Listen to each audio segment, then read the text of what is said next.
warahmatullahi wabarakatuh. Apa kabar anak-anak ibu? Kita bertemu lagi dalam pembelajaran jarak jauh pelajaran matematika. Materi yang akan kita bahas pada kesempatan kali ini adalah 1. Posisi titik terhadap sumbu X dan sumbu Y.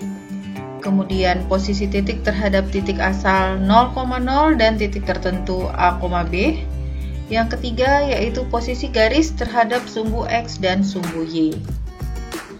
Ini adalah peta konsep yang akan kita pelajari pada hari ini, yaitu posisi titik dan posisi garis. Posisi titik ini akan kita lihat terhadap titik asal, terhadap sumbu X dan sumbu Y. Kemudian kalau pada garis, yaitu garis sejajar, garis berpotongan, dan garis tegak lurus. Kita bahas yang pertama yaitu posisi titik terhadap sumbu X dan sumbu Y. Di sini ada koordinat kartesius, ada titik-titik.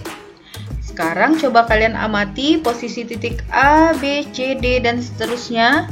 Bagaimana posisinya terhadap sumbu X dan sumbu Y. Koordinat titik A terletak pada 3,6. Titik A berjarak 3 satuan dari sumbu Y dan berjarak 6 satuan dari sumbu X. Titik B 4,4. Titik B berjarak 4 satuan dari sumbu Y dan 4 satuan dari sumbu X. Nah, kita akan menempatkan posisi titik terhadap sumbu X dan sumbu Y. Nah, untuk mendeskripsikan suatu titik tertentu dalam sistem koordinat 2 dimensi, nilai X atau absis kita tulis lebih dahulu, lalu diikuti dengan nilai Y atau ordinat. Dengan demikian, format yang dipakai selalu X, Y dan urutannya tidak terbalik. Nah, yang garis mendatar ini kita sebut sebagai sumbu X. Lalu yang vertikal ini kita sebut sebagai sumbu Y. Menempatkan titik-titik pada sumbu X dan Y ini. Misalnya, yang pertama adalah titik A pada 2,6. Maka yang kita perhatikan pertama adalah X-nya 2, lalu Y-nya 6. Ya. Kita posisikan di sini, ini 2. Kemudian X-nya 2, Y-nya 6. Nah, apakah ini sudah benar?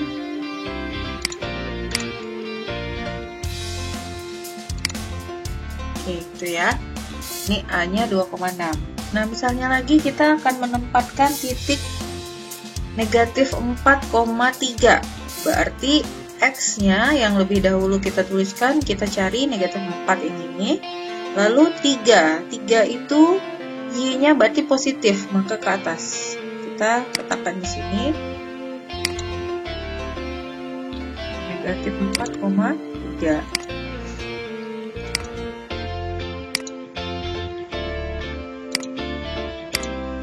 Ya.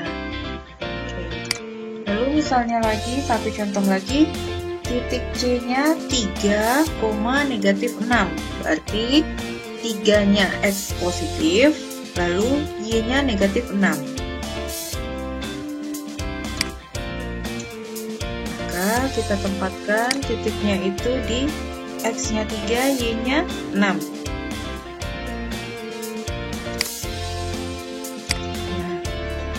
Nah, ini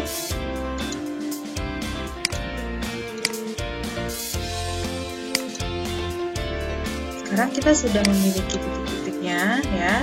Tuh. Nah, misalnya tambah satu lagi. Misalnya titik 1,2. 1, negatif 2. Ya, kita ambil X-nya 1, lalu Y-nya negatif 2.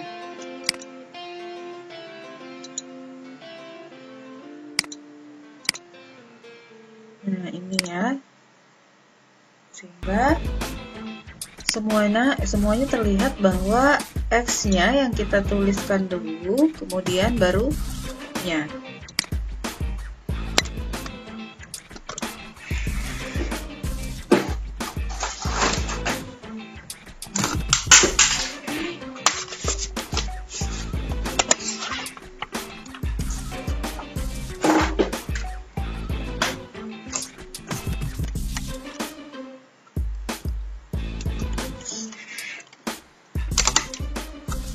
Nah, ini untuk posisi titik. Sekarang kita lanjut.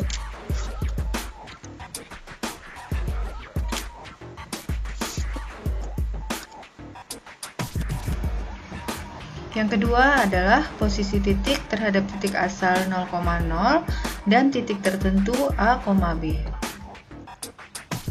Perhatikan gambar di bawah ini. Ini adalah denah perkemahan, di mana di sini terdapat titik-titik, ada pos utama, pos 1, pos 2, hutan, perumahan, dan lain-lain. Sekarang kalian coba amati dengan baik. Bagaimana posisi perumahan terhadap pos utama? Bagaimana posisi perumahan terhadap pasar? Kita simak yang berikut. Materi berikutnya adalah posisi titik terhadap titik asal dan titik tertentu. Sekarang kita akan memeriksa bagaimana posisi titik A, B, dan C terhadap titik 0,0 atau titik pusat ini. Nah, sekarang kita lihat untuk titik A 2,3 terhadap titik asal itu berapa jaraknya? Sekarang kita lihat dari titik 0. Dari titik 0 kita akan bergerak 2 ke kanan, lalu 3 ke atas. Itu maka jaraknya adalah 2 ke kanan dan 3 ke atas. Bagaimana dengan titik B? Titik B ini 4,1. Berarti jaraknya 4 ke kanan, 1 ke atas. Nah, begitu juga dengan titik C. Titik C terletak pada 6,3. Maka jaraknya 6 ke kanan dan 3 ke atas. Ya, sampai di sana paham? Oke. Sekarang bagaimana dengan titik tertentu? Misalnya, kita akan membandingkan posisi titik B terhadap titik A. Maka kita perhatikan dulu pusatnya di A. Di A ini menuju titik B itu melangkahnya ke kanan atau ke kiri? Ke kanan ya. Berarti ke kanannya 1, 2. 2 ke kanan, lalu 2 ke bawah. 1, 2. 2 ke bawah. Berarti posisi titik B terhadap titik A adalah 2 satuan ke kanan dan 2 satuan ke bawah. Pada titik C, kalau kita ingin melihat posisi titik C terhadap titik A, kita lihat dari titik A menuju C 1, 2, 3, 4. 4 ke kanan, karena dia tidak ada ke atas dan ke bawah, maka 0 ke atas. Jelas ya? Yang ketiga yaitu posisi garis terhadap sumbu X dan sumbu Y. Yang pertama, garis sejajar. Garis sejajar adalah suatu kedudukan dua garis pada bidang datar yang tidak mempunyai titik potong walaupun kedua garis diperpanjang. Yang kedua, garis tegak lurus. Garis tegak lurus adalah kedudukan garis yang berpotongan dan pada titik potongnya terbentuk sudut siku-siku atau 90 derajat. Garis tegak lurus juga disebut dengan garis renjang atau garis perpendikular. Dalam simbol matematika, garis tegak lurus disimbolkan dengan simbol perpendikular.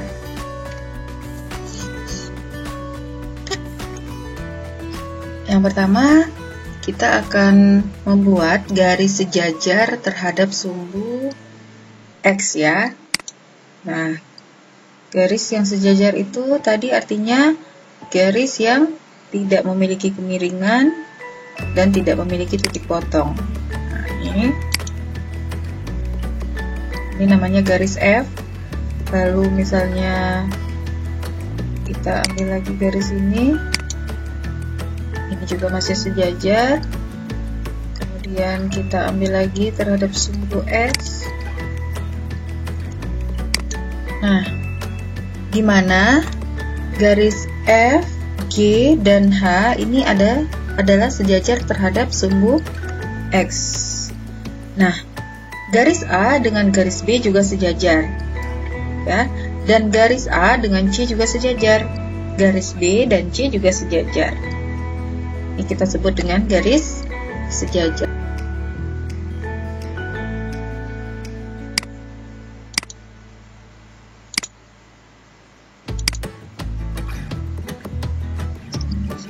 Garisnya, kemudian kita akan periksa sudutnya.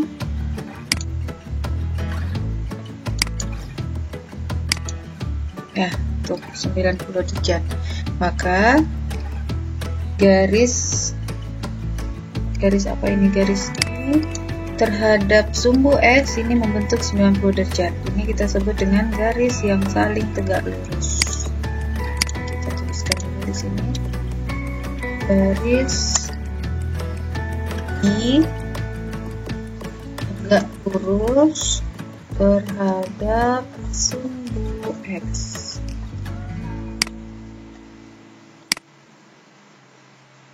Nah, yang ini garis C tadi.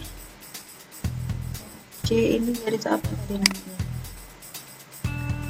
Garis H. Garis H sejajar terhadap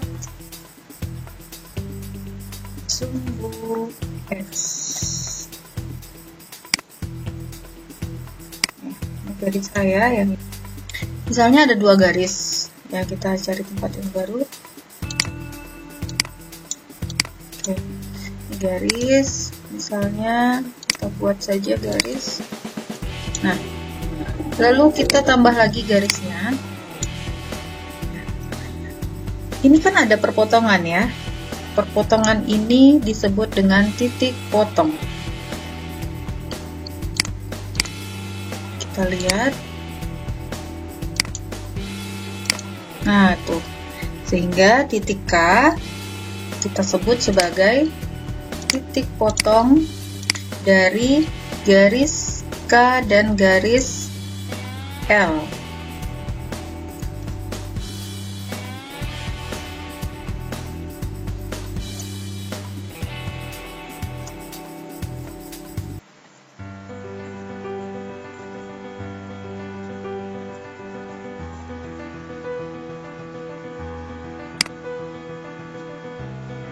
Ini ya, K-nya kita ganti warna dulu biar lebih jelas.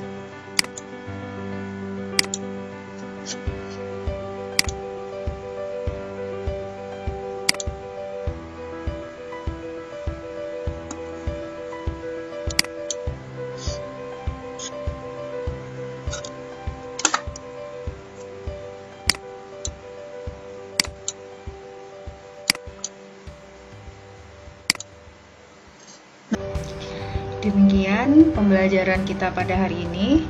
Terima kasih sudah menyimak. Tetap semangat belajar walau dari rumah ya. Sampai jumpa.